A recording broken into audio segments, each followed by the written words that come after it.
Pharisien, mon frère à jamais étonné, montons sur la colline où le soleil est né, si glorieux qu'il fait comprendre l'idolâtre, sous cette perspective inconnue au théâtre, d'arbres au vent et de poussière d'ombre et d'or.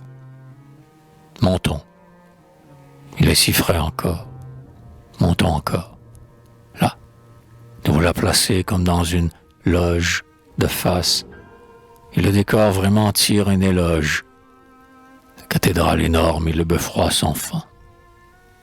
Ces toits de tuiles sous ces verdures, le vin, appareil des remparts pompeux et grands quand même, ces clochers, cette tour, ces autres, sur l'or blême, des nuages à l'ouest réverbérant l'ordure, de derrière chez nous, tous ces lourds joyaux sur ces watts, n'est-ce pas?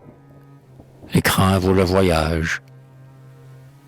Et c'est ce qu'on peut dire d'un brin de paysage. Mais descendons, si ce n'est pas trop abusé.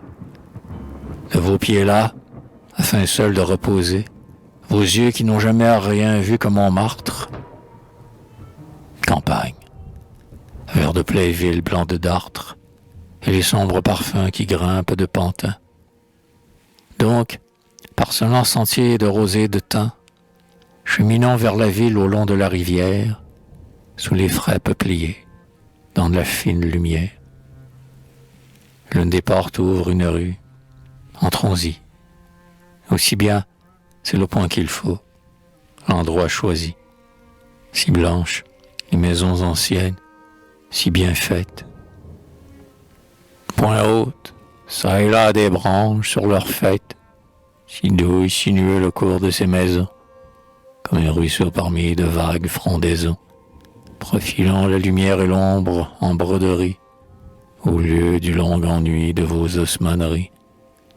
Et si gentil l'accent qui confine au patois de ces passants naïfs avec leurs yeux matois. Des places ivres d'air et de cris d'hirondelles, où l'histoire proteste en formules fidèles, à la crête des toits comme au fer des balcons, des portes ne tournant qu'à regret sur leurs gonds, jalouses de garder l'honneur de la famille. Ici tout vit et meurt calme, rien ne fourmille, le théâtre fait four, et ce dieu des brouillons, le journal n'en est plus à compter ses bouillons. L'amour même prétend conserver ses noblesses, et le vice se gobe en de rares drôlesses. Enfin rien de Paris, mon frère, dans nos murs, que les modes d'hier, que les fruits bien mûrs de ce fameux progrès que vous mangez en herbe.